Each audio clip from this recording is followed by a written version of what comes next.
Counted cross-stitch is probably the most popular form of hand needlework. Cross-stitch transfers a design from a pattern onto even weave fabric. Each symbol on the pattern represents one X on your fabric. The shape of the symbol tells you the color. For the chart we're working on, each square symbol will be an X stitched in blue.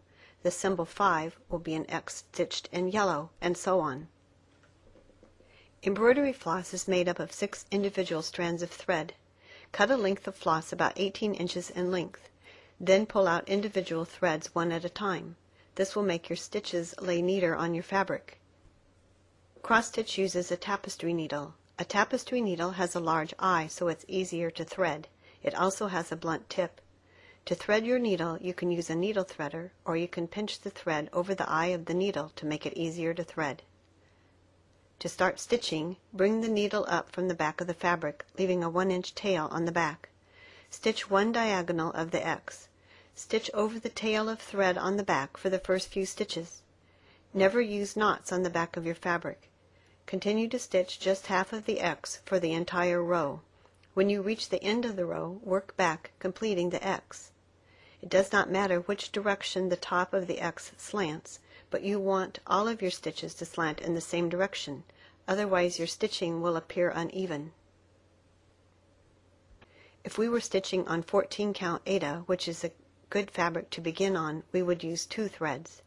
To make it more visible for our video, we are going to use 6 strands of floss on 6 count fabric. The count of the fabric simply means how many stitches there are in 1 inch. Our website has a cross-stitch calculator that will help you determine the number of threads to stitch with and the size of the tapestry needle to use. The store where you purchase your materials will also be happy to help you with this.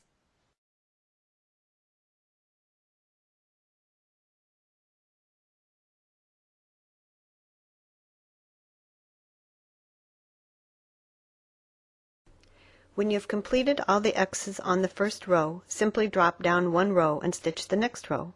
Again, just stitch 1/2 of the X for each stitch on the row, then complete the X on your way back. When you've completed an area or have run out of thread, you will need to end off. Turn your piece over and run the needle under 4 or 5 stitches and trim the tail. You never use knots on the back of your stitching. Your stitches will be more even if you use some type of hoop or frame to hold your fabric. We are using a Q-snap frame, but you can also use a scroll frame or a plastic embroidery hoop. You will find it is easier to stitch the rows from the top to bottom.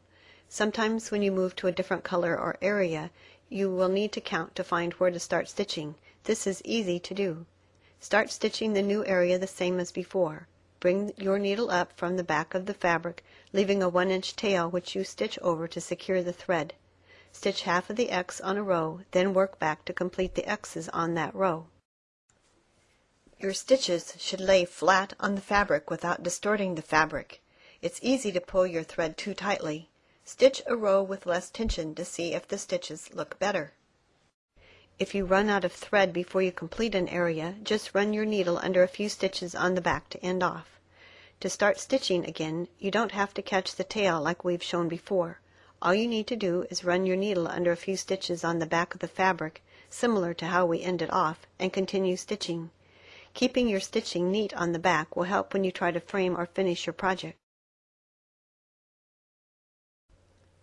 In addition to the regular cross stitch, many designs will call for back stitching.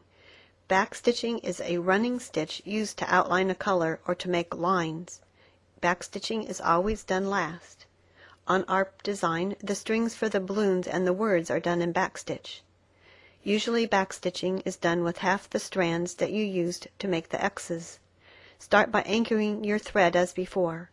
When you backstitch, you make a stitch for each time the pattern crosses over an intersection of the grid on the graph. Usually you will not skip over more than 2 spaces, but that depends upon your pattern.